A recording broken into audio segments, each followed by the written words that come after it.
하나님의 말씀 이사야서 16장 1절만 봉독하겠습니다. 너희는 이 땅 치리자에게 어린 양들을 드리되 셀라에서부터 강야를 지나 딸 시온산으로 보낼지니라. 아멘. 15장에 이어서 이제 모압에 대한 심판을 예언하는 중에 오늘은 모압이 당할 능력이 어떤 것인지 그 전에 모압에게 권고의 말씀을 하는 것입니다. 이 땅 치리자에게 이스라엘에게 어린 양들을 드리라는 것입니다. 유다와 긴밀한 관계를 유지하라고 권면을 합니다. 유다 왕에게 조공을 바쳐라. 조공은 복종을 표시하기 때문에 그렇게 하면은 유다로부터 보호와 도움을 얻을 수 있다. 이렇게 말씀하고 있습니다. 그래서 이제 새끼양 10만의 틀과 수양 10만의 틀을 보낸 그런 역사적 사실이 있습니다. 모압 왕 메사가 이스라엘 왕 아합 왕에게는 공물을 바쳤는데요. 셀라에서부터 강야를 지나 딸 시온산으로 보낼지니라. 모압 사람들이 도피하였던 에돔의 수도입니다. 그래서 이 공물을 셀라에서 출발해서 사해 남부를 돌아서 유대 강야를 거쳐서 딸 시온 예루살렘에 이르도록 지시를 하는 것입니다. 이들이 구원받을 수 있도록 이렇게 권면을 하는데 지금 이 상태는 모압의 여자들이 떠다니는 새 같고 흩어진 새 새끼 같다. 그러니까 완전히 흩어진 새 새끼처럼 이들이 떠돌아다니는 이런 처지에 있는 모압 사람들을 보면서 깨어나서 이스라엘과 유다와 함께 연합을 하라는 것을 권면합니다. 그래서 이 선지자는 이사야 선지자는 모압 사람들을 구원해 하시기 위한 하나님의 마음을 알기 때문에 모압 사람들을 구원하기 원했습니다. 남은 자의 구원이죠. 결국 회개하고 주께로 돌아오는 자에게 구원함을 주시는데 이들로 하여금 피난민들을 보호해달라 유다에게 말을 하는데 유다에 피하면 이들이 하나님의 피난처가 된다는 것입니다. 그래서 유다가 하나님의 피난처가 되어서 모압 사람들을 피신시킬 수 있다. 이렇게 말을 하는 것이죠. 그래서 쫓겨난 자들이 피할 수 있는 곳, 이것은 시온, 유다, 이스라엘밖에 없다는 것입니다. 그래서 쫓겨난 모압인들을 함께 머물게 하라. 유다에 너는 약탈자의 얼굴로부터 그들을 숨기는 피난처가 되라. 이렇게 말씀하고 있습니다. 그래서 이 땅에서는 반드시 토색하는 자가 망하고 멸절하는 자가 그치고 압제하는 자는 이 땅에서 멸절된다는 것입니다. 많은 이 세상 제국은 폭력과 착취와 이런 사람들을 핍박하지만 이 모든 것이 끝난다는 것입니다. 왜냐하면 메시아 왕국이 이 땅에 임하면은 이들은 멸망당할 수밖에 없다. 그러니까 시온에다가 모압 사람들을 피난해달라. 그래서 결국은 이 말씀은 예수 그리스도께로 피하는 자는 구원함을 얻는다는 이것을 우리가 알 수가 있습니다. 그래서 5절 말씀에 보시면은 다윗의 장막에 왕위는 인자함으로 굳게 설 것이요 그 위에 앉을 자는 충실함으로 판결하며 공평을 구하며 의를 신속히 행하리라. 결국은 메시아 왕국을 여기서 말씀합니다. 메시아 왕국은 세상 왕국과 다르게 이 다윗 장막에서 한 왕이 나온다는 것입니다. 그 왕은 인자하다는 것입니다. 그 왕은 충실하시고 공평하시고 의를 신속히 이루시는 분이다. 그래서 이 모든 것은 메시아 시대라는 거죠. 그래서 우리가 메시아가 오시면 모압 사람들 시온의 그늘 아래서 피난처를 삼았다는 이 사실이 바로 예수 그리스도 안에서 피난처가 되어서 그들이 구원함을 얻을 수 있다. 이것을 말씀합니다. 결국은 우리가 모압이 이렇게 교만으로 인하여 멸망을 당하지만 회개하고 하나님께로 돌아오면은 구원함을 얻을 수 있다는 것을 우리가 다시 한번 깨닫게 됩니다. 그래서 아수로에 의해서 멸망당할 위기에 처해 있는 모압 백성들에게 위기 상황을 극복할 수 있는 방법을 제시해 주는 권고의 말씀이라고 볼 수가 있습니다. 결국은 다윗 왕권의 계승자인 메시아에 대한 순종을 권고하는 그 말씀입니다. 그래서 하나님은 모압 백성들도 유다로 인도되어서 하나님의 은혜의 날개 아래 쉼을 얻게 하고 이것은 결국 장차 도래할 메시아의 통치 가운데서 인자하심과 신실하심과 공평과 의로 구속함을 얻게 하고자 하시는 하나님의 사랑의 메시지라는 것을 알 수가 있습니다. 그래서 오늘 이 말씀을 통해서 우리는 다시 한번 메시아 왕국이 설 때 많은 죽어가는 영혼들이 살아날 수 있는 그런 은혜의 방패를 우리에게 주셨다는 것이고요. 그리고 6절부터 10절까지는 모압에 임할 자연적 재난을 여기서 말씀하십니다. 모압의 교만으로 인하여 하나님께서는 분노하셔서 이들에게 재앙을 내리는데 이들은 너무나 슬퍼하며 심히 근심합니다. 그 재앙이 헤스본의 밭과 심마의 포도나무가 말랐으며 극심한 가뭄이 있다는 것입니다.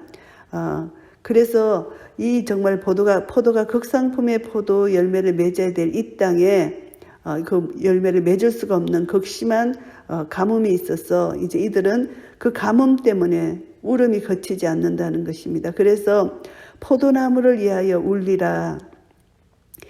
나의 눈물로 너를 적시리니 너의 여름실과 너의 농작물에 떠드는 소리가 일어남이니라.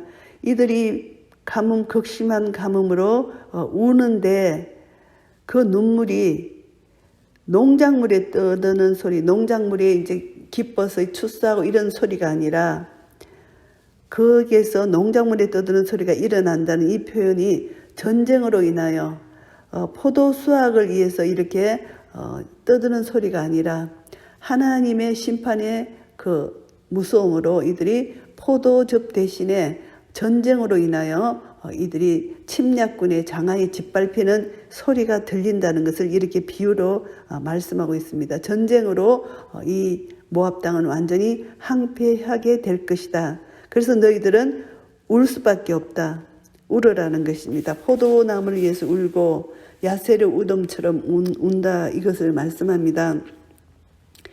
즐거움과 기쁨이 기름진 밭에서 떠났고 포도내는 노래와 즐거운 소리가 없어지겠고 틀에는 포도를 밟을 사람이 없으리니 이는 내가 그 소리를 그치게 하였음이라. 하나님의 심판이 임해서 이제 포도즙을 밟는 즐거운 소리는 없고 오히려 전쟁의 장화 소리만 들린다는 것을 말씀하고 있습니다. 그래서 11절 말씀, 그러므로 나의 마음이 모압을 위하여 수금같이 소리를 바라며 나의 창자가 기라레셋을 위하여 그러하도다. 선지자의 슬픔을 노래합니다. 이들이 구원을 함을 받아야 되는데 이들이 심판을 통해서 너무나 슬픔 가운데 통곡하는 이들을 보면서 이 선지자가 슬픔을 노래하는 것입니다. 모압 사람들이 이때 어려울 때 그 산당에서 피곤하도록 봉사하고 자기 성소에 나가서 기도할지라도 무효하다. 그들의 금오수신에 아무리 그들이 기도하고 그 이방 종교의 그 예배 그렇게 몸을 학대하는 자기 몸을 학대하는 그런 예배 모습이 있습니다. 그래서 그들이 아무리 피곤하고 봉사하는 자기 몸을 학대하고 그렇게 성전에 나가서 그들이 성전이라고 하는 금오수 신전에 가서 큰 소리로 불을 지질지라도 전혀 응답을 받지 못한다는 것을 말씀합니다. 그런 이방신은 아무것도 아닌 것이죠. 그래서 결국은 하나님께 나와서 부르짖지 아니하면은 그들의 모든 수고는 헛수고밖에 되지 않는다는 것을 말씀합니다. 이는 여호와께서 전에 모압을 들어 하신 말씀이오니와 이제 여호와께서 말씀하여 가라사대 품꾼에 정한 해와 같이 3년 내에 모압의 영하와 그 큰 무리가 능욕을 당할지라 그 남은 수가 심히 적어 소용이 없게 되리라 하시도다. 하나님께서 심판을 하시기 때문에 그 3년 안에 이 심판이 일어날 것이다. 모압이 파멸될 것이다. 하나님의 시간표는 한 채의 착오도 없고 어김도 없이 일어나는 것입니다.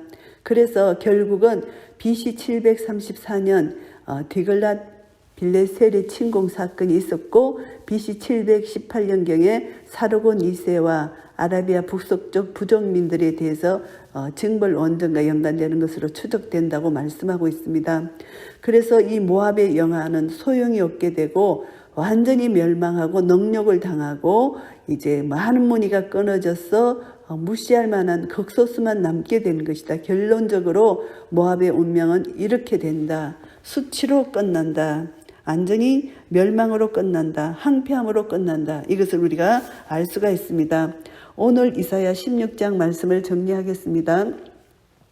1절부터 5절까지는 모압의 순종을 촉구합니다. 모압이 시온 유다에게 함께 유다에게 조공을 바치고 그들에게 복종의 자세로 간다면 모압은 유다가 피난처가 되어서 구원함을 얻을 것이다. 이 말씀은 결국은 다윗 왕권의 계승자인 메시아에게 순종하면은 구원함을 얻을 것이라는 것, 하나님의 은혜의 날개 안에 쉼을 얻을 수 있다. 이것을 비유로 말씀해 주신 것입니다. 그래서 온 세계 민족과 열방은 결국 우리 주 예수 그리스도께로 돌아오면은 구원함을 얻을 수 있다. 이것을 말씀합니다. 그래서 오직 모든 민족과 열방의 소망은 우리 주 예수 그리스도다.